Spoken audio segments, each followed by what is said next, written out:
Remember the early 90s when getting online meant tying up your phone line? That was dial-up internet. While similar technology existed since the late 70s, 1992 marked when providers in the US and UK made it accessible to regular consumers.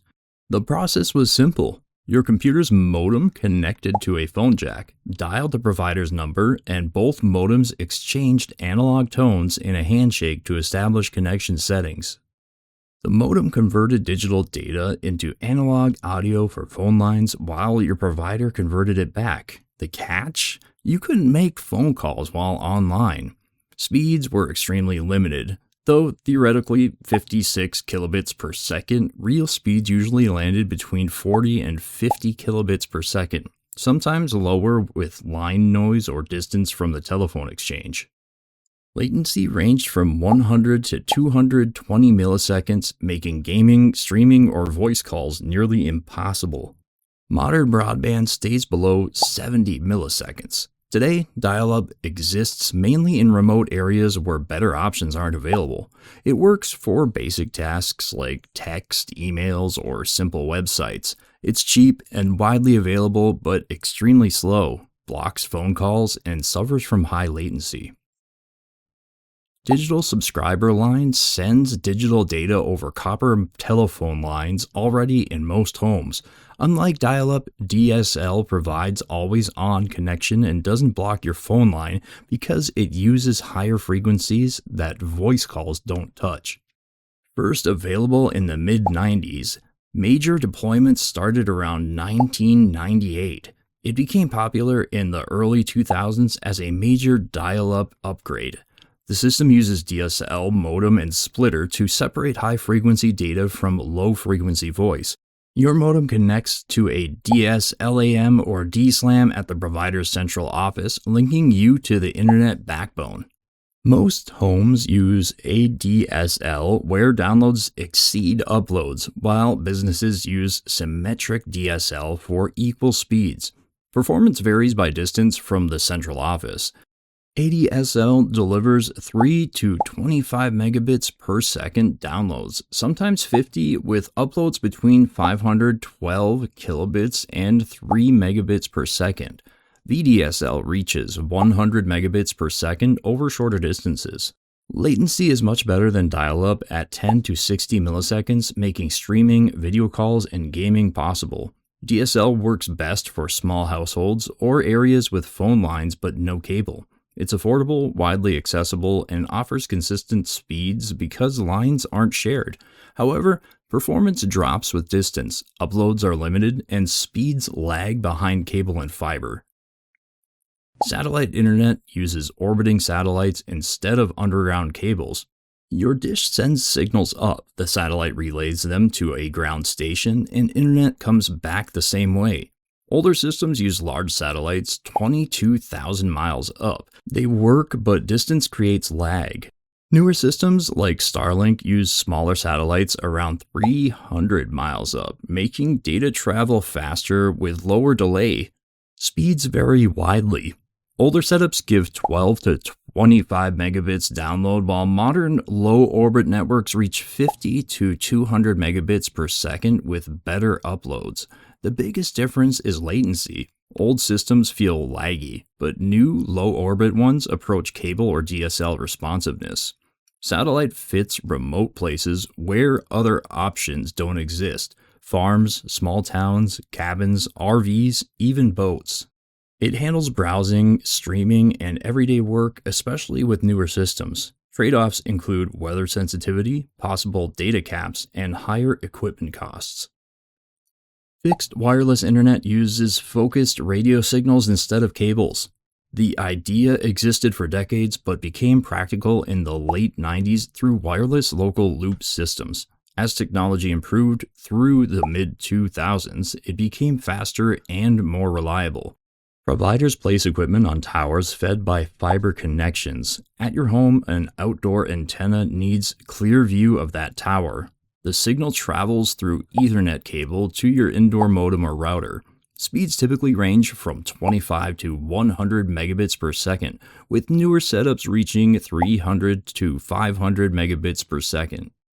Uploads are lower and latency sits around 20 to 70 milliseconds, much smoother than old satellite and usable for streaming and browsing. Fixed wireless works best in rural and suburban areas where wired options are scarce but you have clear line of sight to a tower. It's less effective in dense cities or areas with trees, hills, or buildings blocking signals. Trade-offs are line of sight requirements, weather sensitivity, and occasional speed variation. Broadband over power line tried delivering internet using electrical wires that power homes. Instead of installing fiber or coax, data signals layer on top of electrical current. Popular in the early 2000s, it never became mainstream. BPL injects high-frequency signals into power lines.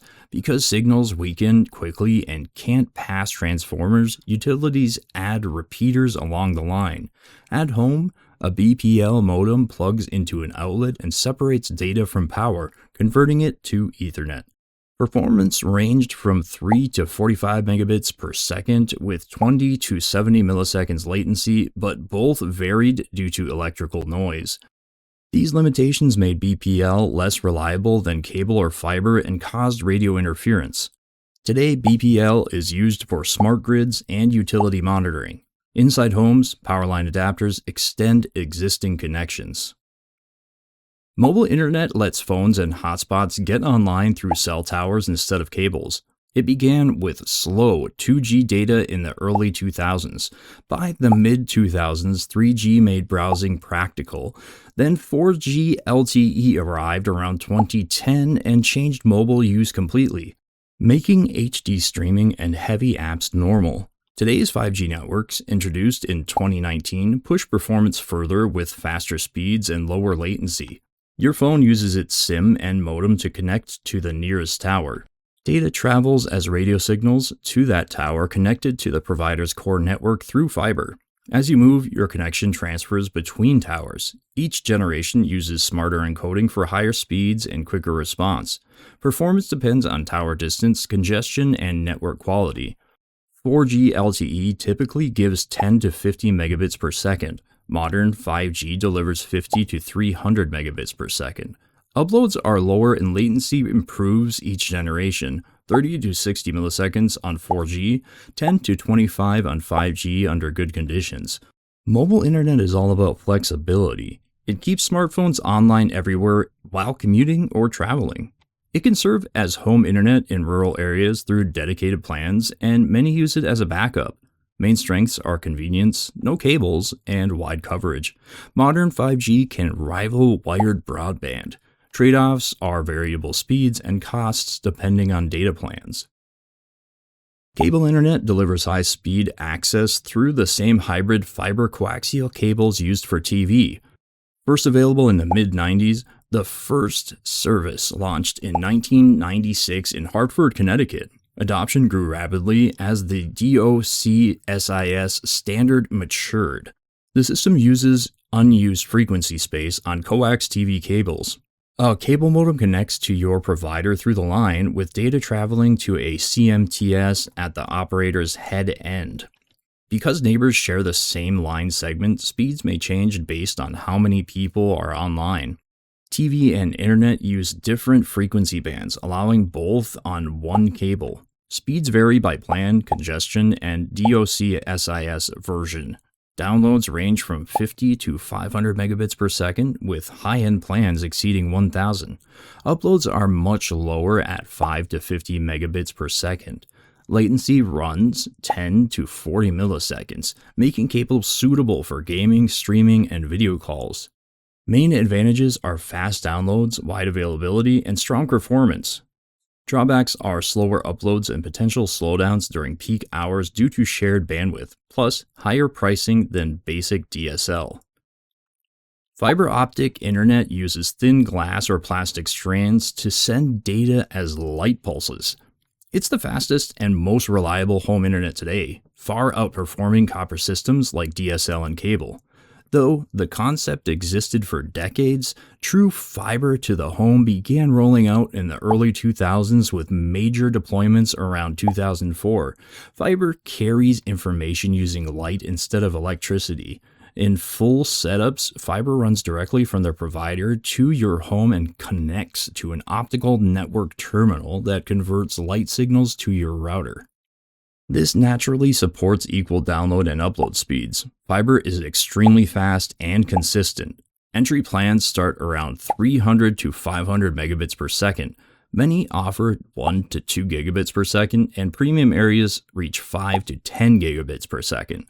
Latency is extremely low at 1 to 10 milliseconds, making gaming, video calls, and cloud apps feel instant. Fiber is perfect for busy homes, creators, and remote workers needing stable performance. Main strengths are speed, reliability, symmetric uploads, and interference resistance. The main drawback is availability. Not all areas have fiber yet, and installation often requires new physical lines, which can increase upfront costs.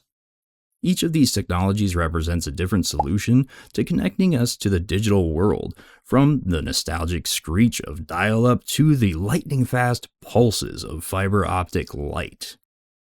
If you find that you loved this technology video or would like to see more, why don't you like and subscribe? It's pretty simple. You're using the same thing that we've just discussed to be able to hit that and send that appreciation our way. And add light speed. Stay tuned for more.